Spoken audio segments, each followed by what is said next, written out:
Hello, welcome to Run Testers. My name's Nick and this is our long-term review of the Garmin Epix 2.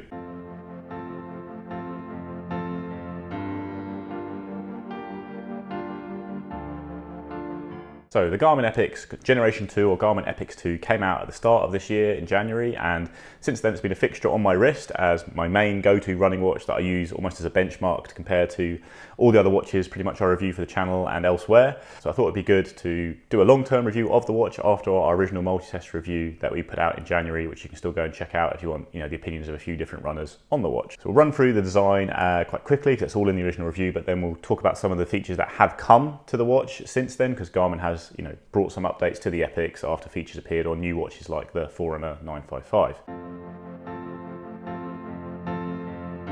In terms of the design, it is the same size as the Fenix 6 or 7. It's got a 47 x 47mm case and it's 14.5mm thick. It's essentially the same watch as the Fenix or indeed the new Enduro 2, but instead of a transflective display, it has an AMOLED display, and that results in a drop in battery life, but you get kind of a brighter, crisper display. It's a 1.3-inch touchscreen AMOLED display with an always-on option, or you can set it to gesture to wake if you want to try and save a little bit of battery life. And it's 10 ATM waterproof rated. There are steel and titanium options in the Epix 2 range. Now, the steel is the cheaper one. It is £799.99 UK or $899.99 in the US, and the titanium watch, which is what I have here, is $899.99 UK and $999.99 in the US. Now, one key difference between the models is not just the materials used, but with the titanium model, you're getting a sapphire crystal screen and also the multi-band GPS, which is not on the base Epix model, which is a bit of a shame because that is now on much cheaper watches than the Epix. Garmin opted to kind of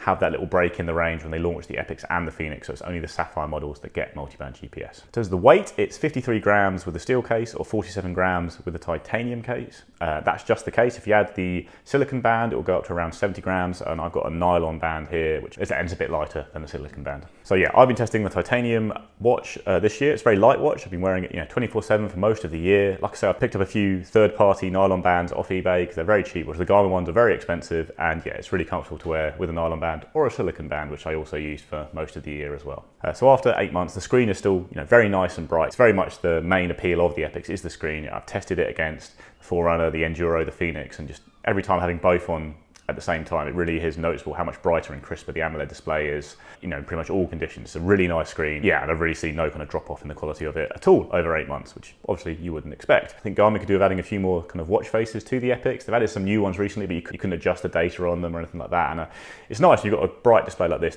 I like to keep changing up the watch faces. It really makes it more appealing than the way you can do very easily with the Apple Watches. Loads of really nice watch faces, whereas they're all a bit kind of standard and almost more built for things like the Fenix. The watch faces available on the Epix, and they could probably make better use of that color display. And also, I'm not such a huge fan of the ones all in Connect IQ. I haven't really found a really good Connect IQ watch face yet that I think is both visually appealing and holds the stats I want.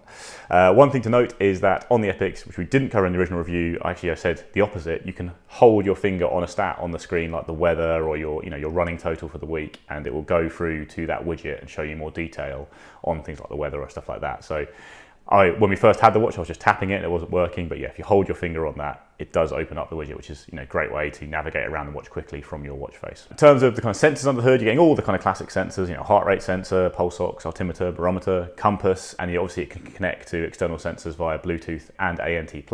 One other little thing to say about the design is that after 8 months, I've really not seen any significant kind of scratches or marks on the bezel of the watch. This is the titanium version, and it's held up very well against some pretty rough treatment. I don't really look after my watches or go out of my way to protect them, and yeah, it's taken some hits and beatings. There are some small scuff marks and little bits of silver showing through, but in general, yeah, it's held up very well, as you'd expect it to, as a watch with quite a rugged design.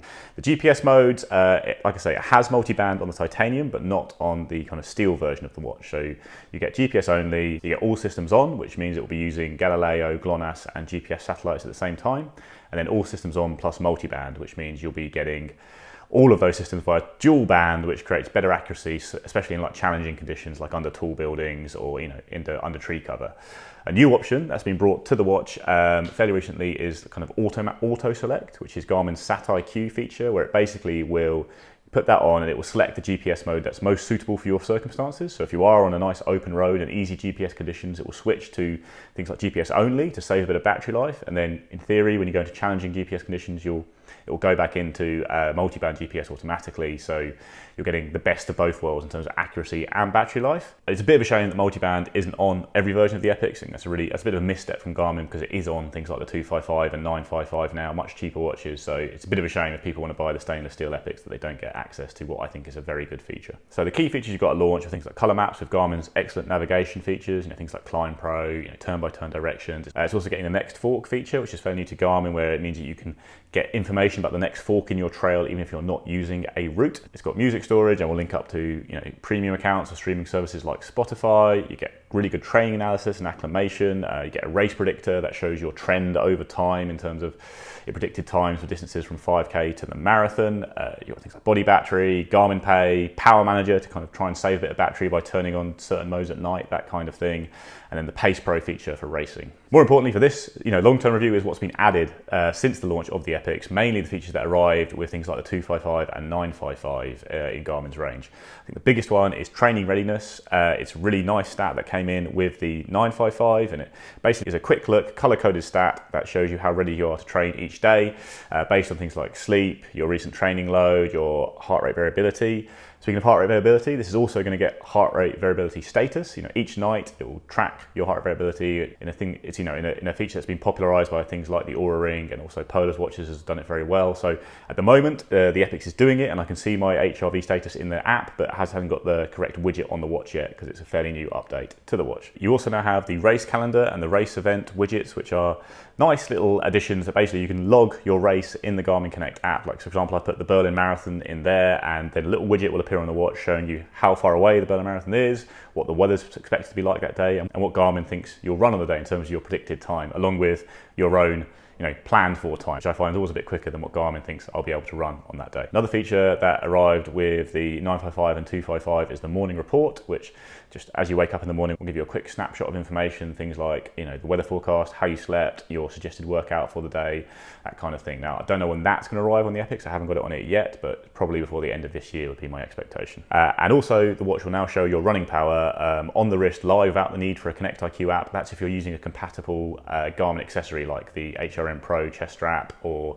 the little running dynamics pod. You'll now be able to get running power as a native data field on your running screens.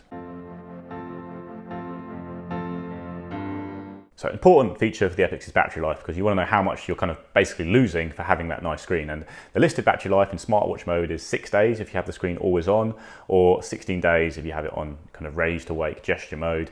And then in terms of GPS only, you're looking at about 30 hours with the screen always on, or 42 hours in raise to wake mode. And in full multi-band, all systems on tracking, it's only 15 hours with the screen always on, or 20 hours of raise to wake. Now, in terms of real world use, I found that this has held steady for me at around kind of 4 or 5 days reliably throughout this year of use for the watches. And I'm a fairly heavy user. I'm not a triathlete, I'm a runner, but I do run almost every day, and I, probably over the course of 4 or 5 days would log around 5 hours of running.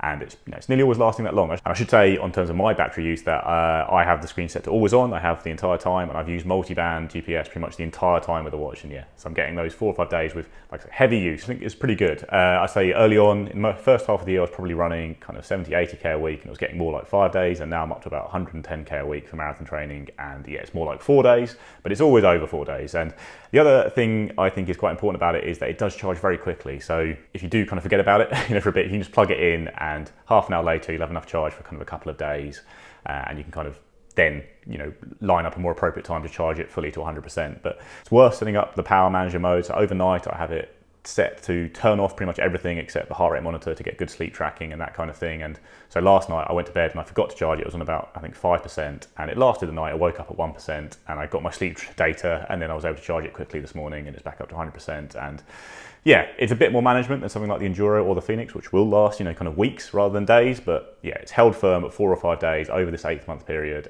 And for me, that's probably an acceptable trade-off for the screen you're getting here. The other little note I'd say on battery life is that I haven't seen any real change in it since I got training readiness on the watch. I did wonder if, the kind of more detailed analysis you're getting at night on the Epix 2 with training readiness and HRV status would knock the battery life a little bit, but that hasn't been the case. It's stayed pretty much fixed at around 4 or 5 days all year.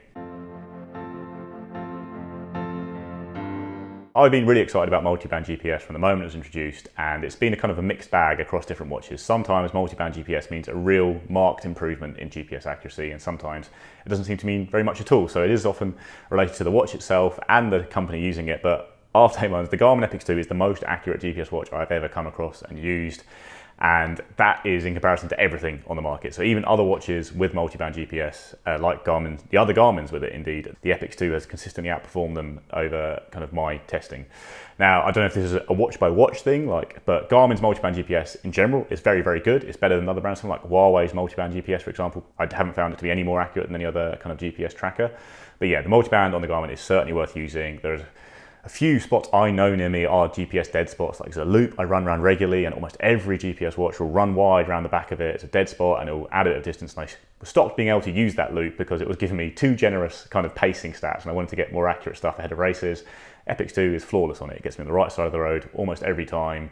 Done lots of races with it. It's always very accurate on those courses, even on twisty courses. I think maybe the two courses that really stymie it probably are the Big Half in London, which I haven't run with this watch, but it has a huge tunnel near the start, and that will ruin any watch's GPS accuracy. But also the London Landmarks Half Marathon is such a twisty course around high buildings that pretty much all GPS watches struggle there. But general use, yeah, the Epix 2 has been excellent. And then the new Sat IQ mode. Now, it's a handy idea. I do like the idea of having a mode that will switch between GPS modes for you, so you don't have to stress about it. Like, I'm probably a little bit too neurotic about GPS accuracy to use it myself. Like, having used it on the Enduro and the Epix, there is a slight drop off in accuracy with the Sat IQ mode. If you go for a run in the forest, I will see slightly less impressive GPS tracks. So, but I could and probably should, switch to that auto select mode for my easy runs, and then maybe go back to multi-band for my main workouts. But I don't think there's enough of an improvement in battery life from Sat IQ. I didn't notice an extra day or anything like that using that mode. So on the Epix in particular, I'm perfectly happy just keeping it in multi-band GPS the whole time. Whereas, on something like the Enduro, using the Sat IQ mode might net you, an extra 2 or 3 days because it's such a ridiculous battery life watch. So I'd be happy just to stay in multi-band and charged a bit more. And then on the heart rate accuracy, it's the usual story. So I'll keep this quite quick. It's pretty much fine most of the time, but not good enough, I think, to use the training analysis on the watch. So I would use a chest strap, because otherwise you are going to see occasional errors where your heart rate's too high and it moves your entire run from like a base run to a tempo run on Garmin's analysis, something like that. Get a chest strap or an upper arm strap, and you'll get much better results from the watch, I'd say. And then then you can use that training analysis, and the things like the training readiness, which I think if you're going to use those stats, it's very important to get good heart rate data in. And like any watch of this size, the Epix is okay for heart accuracy, but optical heart accuracy is never going to be perfect, and you could skew an entire month's training analysis by having a couple of really bad runs with it. So yeah, I'd use a strap. I can't speak highly enough of the navigation features on Garmin watches in general. The mapping's fantastic, the directions are always reliable, they're very good, and the Climb Pro I think is just a great feature. And they're all a little bit better on the Epix 2 because the screen is so much brighter and better. Like, certainly under heavy tree cover, it's much, much easier to see your maps and read course directions on the Epix compared to the Solar Sapphire versions in particular of things like the Fenix and the Enduro, which have nice screens, and certainly in bright sunlight they're clear to read, but under dappled light, under tree cover, they're a little bit more dull. And if it was your only watch, it'll be fine, but when you're looking between the two of these on your wrist, the Epix is just so much brighter and easier to use for that kind of stuff. So yeah, I've used this for many holidays and planning out new routes around me, and yeah, it's fantastic to use. Overall, I'd say the Epix 2 is a genuine upgrade on Garmin's other watches for mapping and navigation, just because the screen makes all those excellent tools much clearer and easier to use on the run. So yeah, it's a huge plus point for the watch, I'd say. So obviously the Epix looks a bit more like a smartwatch than Garmin's other top watches because of the AMOLED screen, but it's still got all the usual trade-offs versus a true smartwatch, something like the Apple Watch range. You're not getting very many apps at all. The Connect IQ App Store is pretty much barren. There's loads of watch faces in there and some useful kind of data fields if you're using accessories like a stride pod. And there's your park run code in there you can get on your watch, which I have done, but in general, you're not getting a very comprehensive app store. And part of the reason for that is you don't necessarily need it as much as things like the Apple Watch because the native sports tracking is so good, the native apps are also good. But yeah, you can put music on there. That's very easy to use. I've connected various headphones to the Epix over the course of the year, and I've had a very reliable connection with them all, I have to say. I haven't had dropouts on the run or anything like that. And you can, sync music over to it very easily from Spotify premium accounts, or if you have your music, you can manually drag and drop it. So yeah, in general, It's a nice watch. It's very much primarily still a sports watch despite the look of it, but you are getting useful smart features like music, Garmin Pay, good notification support, a good weather app and all that. But yeah, the third-party app support is still not great on Garmin's. All right, so on our first kind of versus, we've got the Fenix 7X is what the watch I have here, or the Fenix 7 versus the Epix 2. Like I said, there's really very little to pick between the watches in terms of features. It really comes down to screen versus battery life. So with the 7X, early on, I was getting loads from battery life, almost like 3 weeks from it. That's partly because we couldn't connect it to Garmin Connect early on, but once notifications are rolling through, it's still lasting probably 3 or 4 times as long as the Epix 2 on a charge. And and that's very much the straight trade-off there. You get a much better screen on the Epix 2, especially if you're looking at the Solar Sapphire Fenix 7 range, because it's a solar harvesting screen and it's a bit more kind of rugged and long-lasting, but yeah, it's a little bit duller than the cheaper Fenix watches even that don't have that solar support, and obviously a lot less bright and clear than the Epix. So yeah, it's a straight shot for battery life. I found I was wearing both of these watches at the start of the year to review them both, and the one I want to keep on my wrist was very much the Epix for my purposes. As a marathon runner, I don't need to go beyond 3-4 hours on any of my runs, whereas if you are pushing towards ultramarathon distances, then the Fenix 7 will become a bit more appealing because it does have a bit more battery life. Also, the Fenix is obviously a little bit cheaper, but if you're going to have the same features across them both, you're looking at kind of a Solar Sapphire Fenix watch, so you end up kind of around £780 versus £900 for the Epix. It's a little bit cheaper, but I think if you're really looking at a saving, I think you want to be looking at the Forerunner 955 in particular. I would say the Forerunner 955 is the strongest competition to the Epix within Garmin's range, because kind of the Fenix and Enduro are quite similar to it. It's all about battery versus screen, whereas the 955 offers a very different choice. It's a lighter watch, it's a plastic watch. It's not as nice looking, it doesn't use as nice materials, but it is a lighter watch as a result of using plastic, and it's a lot cheaper.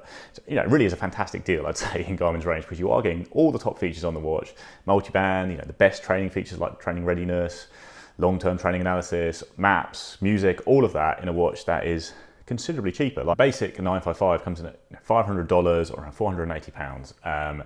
There is a solar version as well. This is the solar version, was the one I tested. Now, I would probably not be using the solar version of the Forerunner because you do get that kind of slight downgrade in screen quality, I think, for using the solar versions of Garmin watches.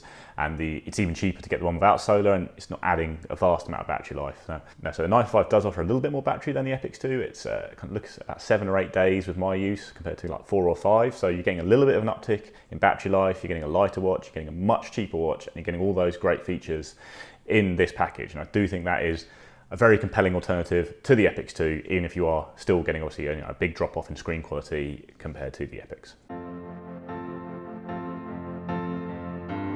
So the Enduro 2 is the kind of new boy on the Garmin block, and it's very easy to think of it as essentially a Fenix 7X Ultra or Fenix 7X Plus. It's very much the kind of same argument here as with the Fenix range, in that the Epix and the Enduro have the same excellent feature set, but you're getting a lot better battery life with the Enduro, and you're getting a much better screen on the Epix. So with my use, I was getting probably 3 or 4 times as much battery life on the Fenix 7X that I compared to the Epix 2.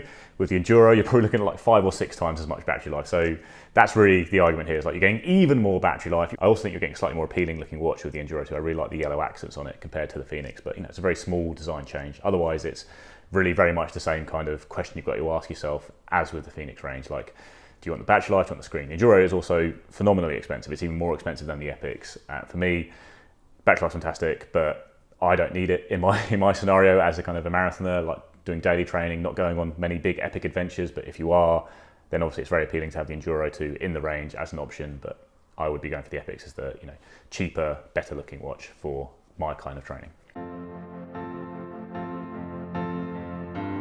Epix versus the Apple Watch, I think, is a really interesting comparison. Like, obviously the Apple Watch is not in the same league as the Epix or any Garmin watch as true sports watches. The battery life is obviously stuck consistently at 1 day for a long time now. There's rumours of an Apple Watch Pro that might have a little bit more, but in general you're going to be looking at probably 1 or 2 days, because it's a true smartwatch, and the idea is you charge it every day, and it does a lot more in terms of your everyday smarts, especially thanks to the massive app store on the watch.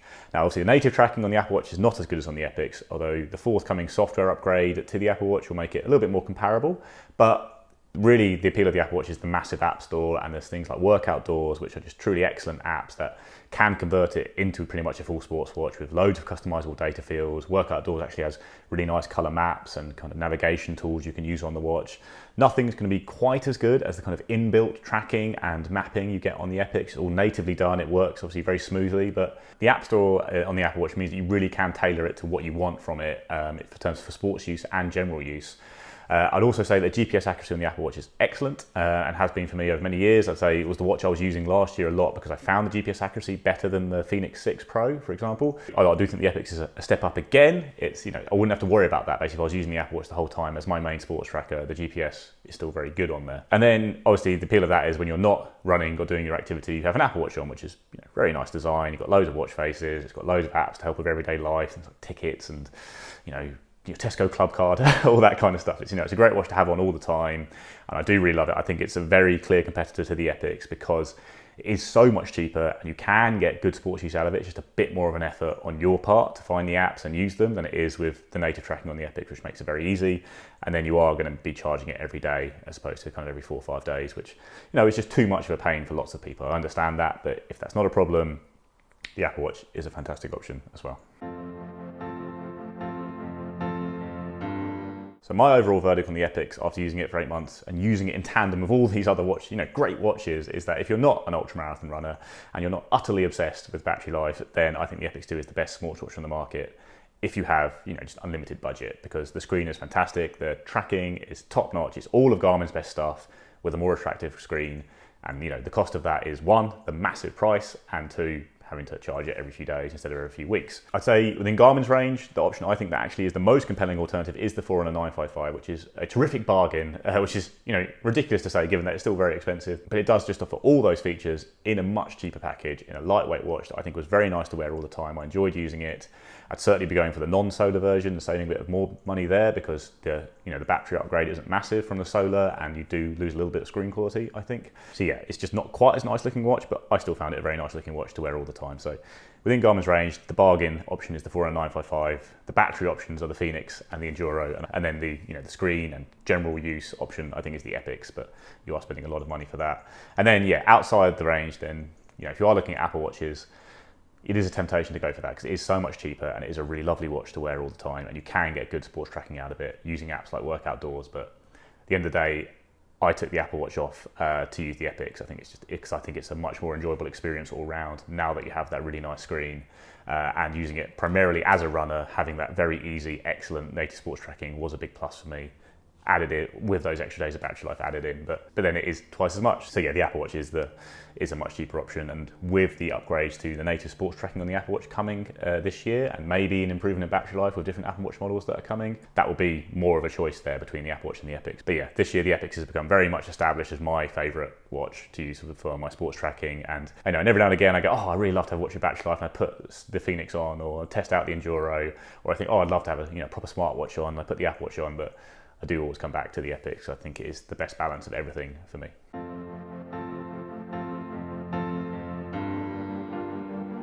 That's it guys, that is our longer term review of the Garmin Epix 2. Please let us know what you think in the comments below. What is your watch of choice at the moment if you are shopping in this kind of premium bracket in particular? Let us know in the comments below, like, subscribe, and ring the little bell, and we'll see you next time.